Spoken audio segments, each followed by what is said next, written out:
जानवरों के साथ ये सलूक किया जाता है। और अगर कोई शख्स इंसानों के साथ ये सलूक कर रहा हो तो इसका मतलब यह है कि ऐसा सलूक करने वाला इंसान या सिस्टम या व्यवस्था वो खुद जानवरों वाली व्यवस्था है।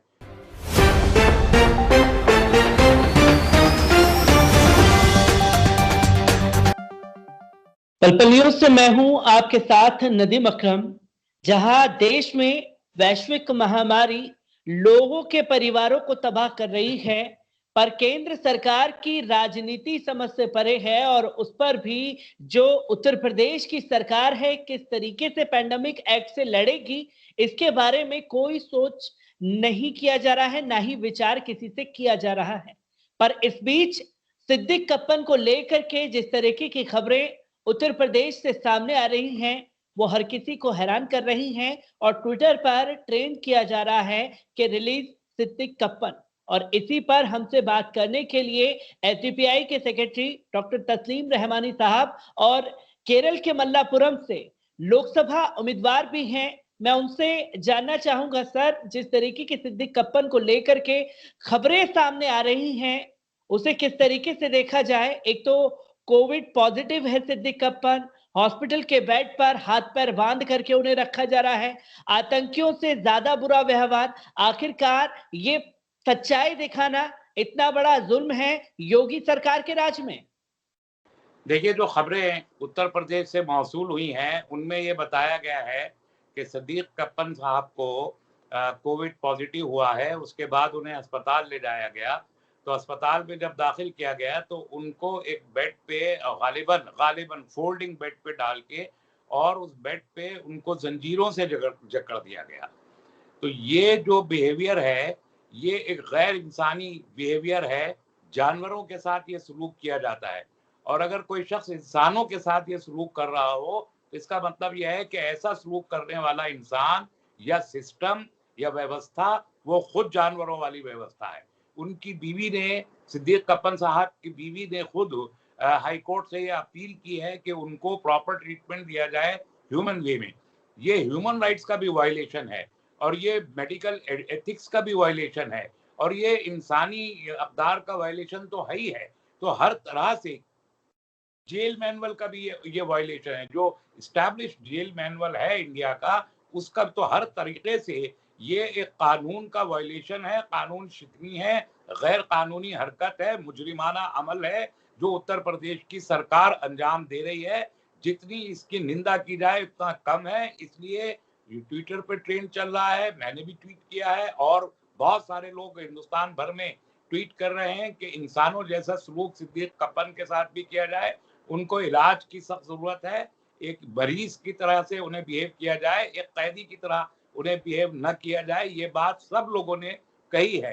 लेकिन योगी की जो सरकार है, योगी खुद क्रिमिनल रहे हैं, उनका माइंडसेट क्रिमिनल है, तो वो क्रिमिनल्स की तरह ही सबके साथ बिहेव कर रहे हैं। और ये रीजन है कि सिद्दीक कप्पन के क्या इल्जाम है सिद्दीक कप्पन के ऊपर, उनके ऊपर सिर्फ ये वो हाथरस जा रहे थे। वो एक यहाँ पर दिल्ली स्टेट में जो जर्नलिस्ट एसोसिएशन है, प्रेस क्लब है, उसके सेक्रेटरी थे। वो एक एस्टैब्लिश्ड जर्नलिस्ट है। एक जर्नलिस्ट हाथरस में जाके योगी हुकूमत की बेईमानियों और मुजरिमाना हरकतों को एक्सपोज कर सकता था, इसलिए उनको वहां जाते हुए गिरफ्तार किया और इल्जाम ये लगाया कि वो वहां दंगे भड़काने वाले थे। दंगे भड़काने के आरोप में जिस आदमी के ऊपर फंडिंग के लिए झूठा इल्जाम लगा के गिरफ्तार किया, रऊफ शरीफ साहब के ऊपर सिर्फ ये इल्जाम है कि उन्होंने 2,500 रुपए दिए थे कार बुक करने के लिए और वहां पर ट्रैवल करने के लिए। सिर्फ 2,500 रुपए में दंगे भड़काने जा रहे थे सिद्दीक कप्पन और अतीक और उनके साथी। अजीब और गरीब किस्म के ये सिर्फ एक वो मुसलमान है और मुसलमान होने के नाते उनके ऊपर ये जुल्म किया जा रहा है, दूसरी कोई वजह नहीं है। योगी आदित्यनाथ की सरकार मुस्लिम दुश्मन सरकार है, मुसलमानों के ऊपर दुश्मनी कर रही है। इसलिए योगी सरकार के जितने भी लोग हैं, जितने हमदर्द हैं, आपको मालूम है वसीम रिजवी ने क्या गजब ढाया है, उसके बाद भी वहां के शिया मुतवल्लियों ने उसको वोट करके जिता दिया वहां पर। तो ये सारे के सारे लोग ये मुस्लिम दुश्मन है, इस्लाम दुश्मन सरकार है उत्तर प्रदेश की, और इसलिए ये सिद्दीक कप्पन के साथ ये गैर इंसानी सलूक वहां पर किया जा रहा है जिसकी हम मजम्मत करते हैं। क्योंकि सर लगातार ये देखने को मिला है कि सिद्दीक कप्पन पर मीडिया का पूरा तबका खामोश है। सिद्दीक कप्पन को लेकर के बात करना नहीं चाहता है, जैसे कि कोई आतंकवादी घटना को अंजाम दे दिया गया हो। पर इस बीच जब कोविड पॉजिटिव सिद्दीक कप्पन पाए गए तो प्राइवेट हॉस्पिटल में एडमिट कराया गया। ऊपर से योगी गवर्नमेंट का स्टेटमेंट देना कि इनके परिवार वाले इसका खर्चा उठाएंगे, योगी सरकार की कोई जिम्मेदारी नहीं है। जब जिम्मेदारी नहीं है तो अरेस्ट क्यों किया गया है और प्रशासन मुकदर्शक क्यों बना हुआ है सिद्दीक कप्पन के मामले में? जी, इसीलिए मैंने कहा, जब योगी ये कहे कि यहाँ पर इनका परिवार खर्चा उठाएगा, तो प्राइवेट अस्पताल में दाखिल करने को किसने कहा था? Who authorised Yogi Adityanath to admit him in a private hospital? वो तो खर्चा नहीं उठा सकता। मैंने सिद्दीक कप्पन के घर गया हूँ, मैंने उनकी बीवी से, उनके बच्चों से मुलाकात की है। छोटे छोटे से बच्चे हैं, 10वीं क्लास 12वीं क्लास में पढ़ने वाले बच्चे हैं, गरीब गुर्बत के आलम में वो लोग जी रहे हैं। आपने प्राइवेट हॉस्पिटल में उनको एडमिट करा के, और अब आप कह रहे हैं कि खर्चा वो लोग खुद उठाएंगे। क्यों उठाएंगे? यही जेल मैनुअल की जो है खिलाफ वर्जी है। किसी जेल का ये कानून नहीं है कि किसी कैदी को आप प्राइवेट अस्पताल में दाखिल करके और फिर उसके खानदान से कहें कि खर्चा आप उठाइए। ये जेल मैनुअल का खुला उल्लंघन है, खुली खिलाफ वर्जी। और इसलिए मैंने कहा ये गैर कानूनी हरकत है जो योगी की सरकार कर रही है। और इसलिए हम ह्यूमन राइट्स में भी जाएंगे, सुप्रीम कोर्ट से भी हमने कहा है कि सुमो टू कॉग्निजेंस ले, ये हिंदुस्तान के एस्टैब्लिश्ड लॉ का जो उल्लंघन, जो खिलाफ वर्जी है, इसकी सजा मिलनी चाहिए योगी आदित्यनाथ को और उन अफसरान को जो इस सारे वाकये के लिए जिम्मेदार है। उन सबको जेल की सलाखों के पीछे जाना चाहिए।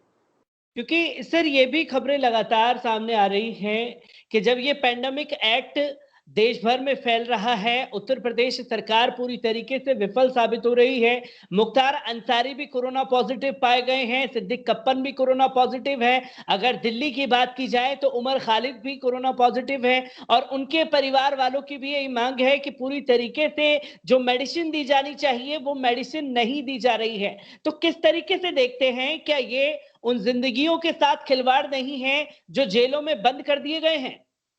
देखिए, इनकी कोशिश तो ये है कि कोविड पॉजिटिव हो गया है तो किसी सूरत ये लोग मर जाएं, लेकिन जिंदगी और मौत तो योगी के हाथ में है नहीं। योगी के हाथ में होती तो अपने 2 एमएलए को बचा लेते। अभी हाल ही में जिन्होंने तबलीगी जमात वालों पर इल्जामात लगाए थे, झूठ बोले थे, एक गुनाह उन्होंने किया था, वो लोग अब पूरे परिवार समेत मारे जा चुके हैं। योगी के अंदर अगर दम होता तो उन्हीं को रोक लेते। वो तो सिटिंग एमएलए थे, वो तो बहुत बड़े लोग थे, बड़े ताकतवर लोग थे, उनको बचा लेते पहले योगी। जो मारने की कोशिश कर रहे हैं, इनके मारने से कोई मरेगा नहीं, ये इनको याद रखना चाहिए। लेकिन वो अपनी एक नापाक कोशिश जरूर कर रहे हैं जिसमें वो यकीनन नाकाम होंगे। जिंदगी और मौत और शिफा और मर्ज अल्लाह के इख्तियार में है, किसी दूसरे के इख्तियार में और जालिम के इख्तियार में तो बिल्कुल नहीं है। और जालिम को उसके जुल्म की सजा मिल के रहती है, योगी को उसके जुल्म की सजा जरूर मिलेगी। कोरोना पॉजिटिव तो हो ही गए हैं, लेकिन अभी जरा थोड़ा राहत में है, इसलिए अभी जुल्म से बाज नहीं आए हैं। लेकिन अल्लाह दिखा रहा है, कुंभ के मेले में इन्हीं तमाम लोगों ने कुंभ का मेला लगवाया और कुंभ के मेले में लाखों लोगों को इकट्ठा किया। स्पेशल ट्रेन चलाई, फ्री ट्रेन चलाई, बसेस चलाई, इंतजामात किए, इनवाइट किया, अखबारों में इश्तहारात दिए। उत्तराखंड के चीफ मिनिस्टर ने कहा कि ये लगाना ठीक नहीं है, तो उस चीफ मिनिस्टर को हटा दिया, अपनी ही पार्टी के चीफ मिनिस्टर को हटा दिया और कुंभ का मेला लगाया। और उसके बाद क्या हुआ? जो सबसे बड़ा शंकराचार्य कुंभ के मेले का अखाड़ा परिषद का था, उसका इंतकाल हो गया, कई साधु मारे गए। पूरी यूपी में आज 35,000 केस मिले हैं। यूपी में लोग कितना मर रहे हैं आप ये समझ लीजिए। एक आदमी का टेस्ट कर रहे हैं, 6 आदमी 7 आदमी घर में हैं, एक आदमी का टेस्ट किया जा रहा है, वो पॉजिटिव है, 6-7 सब पॉजिटिव है घर में, किसी का टेस्ट नहीं किया जा रहा। तो अगर 35,000 है तो कम से कम 5 से जरब कर लीजिए। इतना जबरदस्त कोरोना फैला हुआ है उत्तर प्रदेश में। और योगी की सरकार कह रही है कि ऑक्सीजन सिलेंडर के बारे में अगर किसी ने खबर भी चलाई तो हम उस पर अफवाह फैलाने के जुर्म में एनएसए लगा देंगे, यूएपीए लगा देंगे। यानी उनकी नाकामी को अगर कोई आश्कार करना चाहे तो उसको मुजरिम बना के जेल के अंदर डाल देंगे। तो वो जिस अंदाज से पूरे उत्तर प्रदेश के लोगों का कत्लेआम करने पर तुले हुए हैं वहां के चीफ मिनिस्टर, उसमें सिद्दीक कप्पन भी शामिल है। लोगों को समझना चाहिए कि योगी की सरकार, मोदी की सरकार कोरोना के मामले में मुकम्मल तौर पर नाकाम होके लोगों को मौत के मुंह में धकेल रही है, लेकिन महफूज खुद भी नहीं है। ये बात योगी को समझनी चाहिए, आज नहीं तो कल समझनी पड़ेगी। सर, मैं एक आखिरी सवाल आपसे लेना चाहूंगा। जो फेलियर सामने आया है केंद्र सरकार का, योगी सरकार का, क्या इस फेलियर को छुपाने के लिए सिद्दीक अप्पन के नाम का इस्तेमाल किया जा रहा है? जो खबरें बाहर आ रही हैं कि दुनिया जो है, देश जो है, वो सिद्दीक अप्पन के ऊपर बात करे और जो फेलियर चल रहा है उसे छुपाया जा सके।